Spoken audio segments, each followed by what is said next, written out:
Our speaker this morning is Mrs. Lim.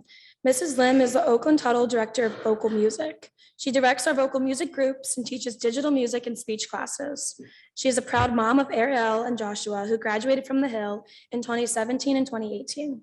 She lives in East Faculty Village with her husband. Mrs. Lim. Hisoji and friends, for the Day of Silence, we see you, we support you. Good morning, my name is Yoon Lim. What you're about to hear is how I imagine a conversation that happened between my grandfather and my parents a long time ago in South Korea. Imagine your grandpa receiving a phone call with the news about a new grandbaby on the way. This was all spoken in Korean, by the way. Ring, ring, ring. Hello. Dad, it's me. It's your 7th child. Yes. We have some good news. You're about to become a grandpa for the 20th time. Our baby will be born in July. So could you please name the baby? Very good. When I think of a good name, I'll give you a call. Close to the due date, my dad received a phone call. I have a great name. Call my new grandbaby Yoon. Use Binal Yoon and Bernal Su. I just know he will become great. Thus began my journey as Yoon, which means shimmering or bright, and Su, which means excellence. I don't know why my grandpa predicted that I was going to be his 16th grandson, but he has such a strong feeling that he chose these special characters to name me. That's how Yoon became my name. Dale Carnegie said, a person's name is to him or her the sweetest and most important sound in any language. Names matter. Names are the greatest connection to our own identity and individuality. Our names tell stories of our heritage and culture, and it's the easiest way we can be recognized by others.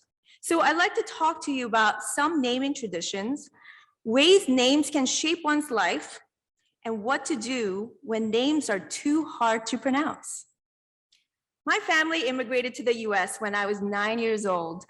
In my ESL class, one of the first English phrases I learned was, hello, my name is.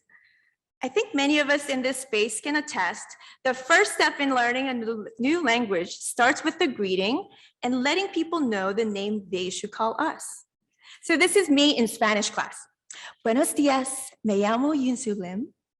Me in French class, bonjour, je m'appelle Yoon Lim. Me in Chinese class, ni hao, wo du mingzu shi im Yoon. Me in German class, guten Tag, mein Name ist Yoon Lim. Me writing in Latin class, Sawe, meum nomen est Yoon Bei Lim. Finally, meeting anyone new Korean person, this is how I will greet them. 안녕하세요. 저의 이름은 임윤수입니다. It's really interesting how some cultures express the phrase as I am called. I was born in Seoul, Korea. My parents always taught me and my younger brother to love life, to work hard, and to never forget our identity. When my parents got married, they dreamed of having a family and then uprooting all of us to America one day. When I was born on July 4th, my parents saw that this was another big reason to move to America, where every year the fireworks would light up the sky for my birthday celebration. When my mom, a professional opera singer, was invited to move to America to sing in an opera company, my parents took the opportunity to make the big move. And all along, they instilled a love for our motherland and reminded us of our Korean roots. This is the main reason why I am still called by my Korean name. But growing up, I have thought about adopting an American name, but it just didn't work out. I tried calling myself Elizabeth, Sunny, Aurora. It just didn't work.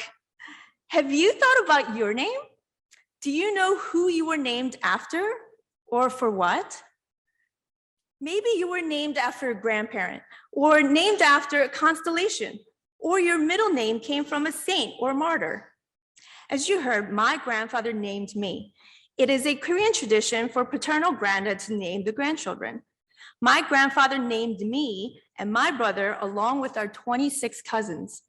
Unlike many of our peers, Mr. Lim and I never adopted American first names after becoming US citizens. But when our children were born 23 and 21 years ago, we gave them American names and asked my father-in-law to give them Korean middle names. So they have beautiful American Korean names. While researching about naming traditions around the world, I discovered the way Native Americans named their children.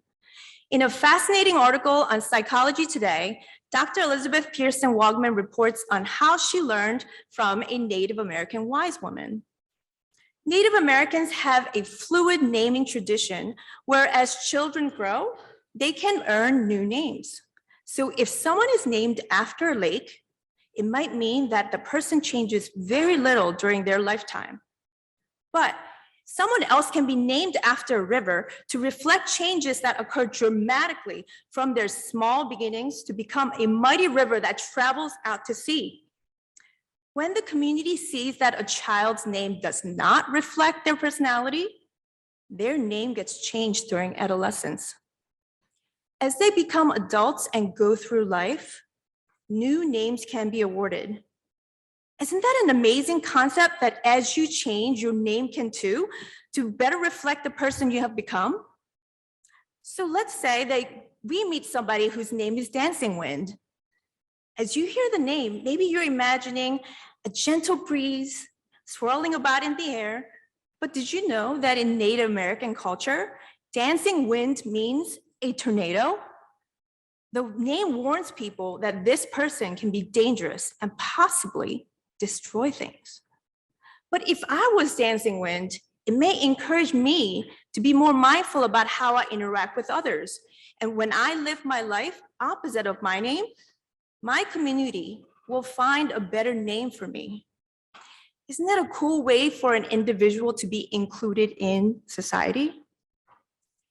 My name is spelled Yoonsoo, and it is pretty easy to pronounce.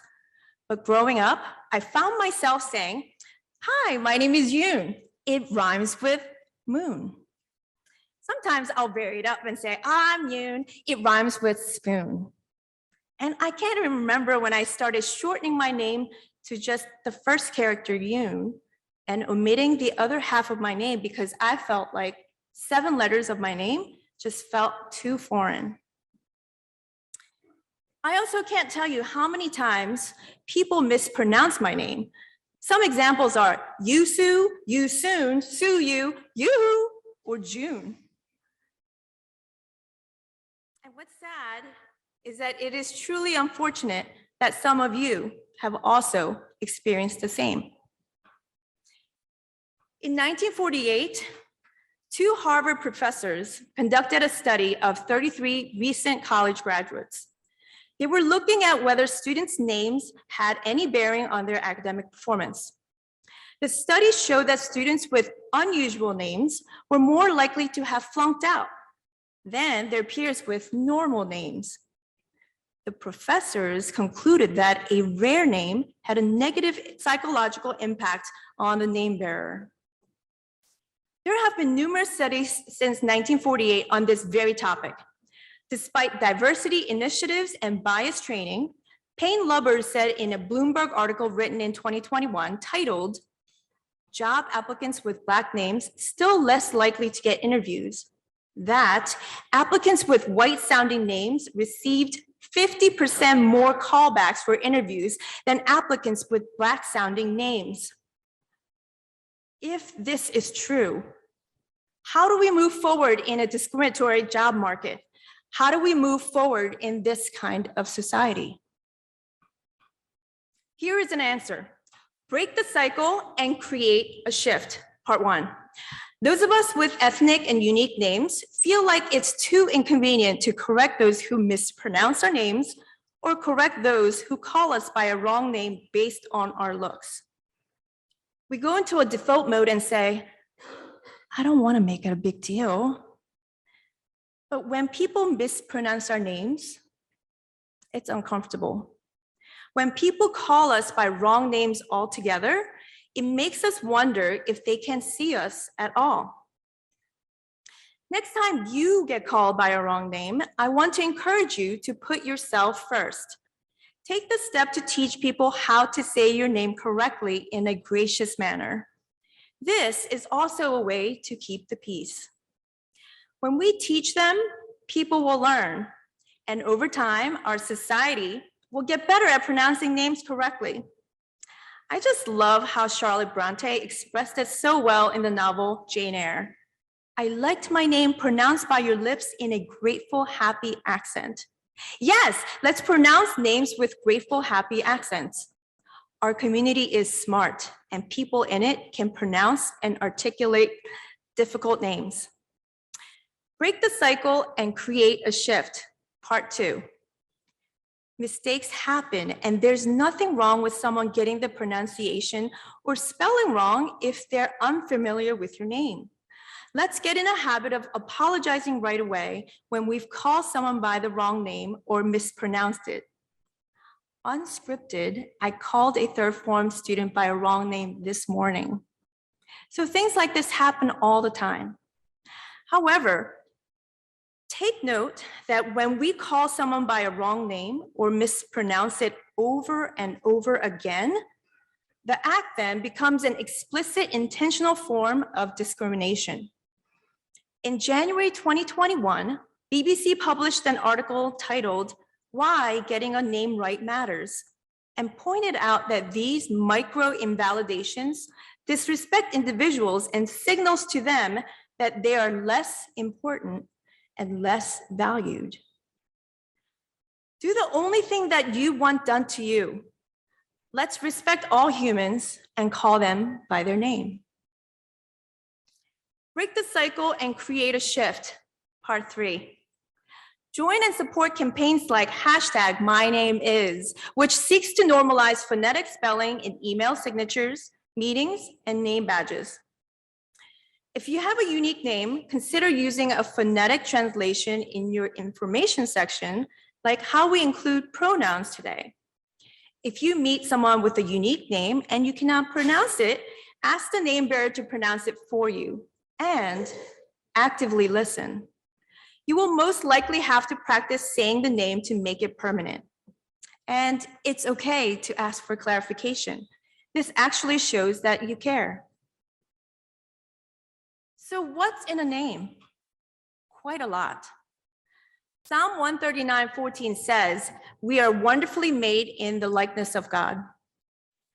Since we all belong to the human race, let us celebrate each other's stories, respect each other's identities, and learn to call each other by the correct names.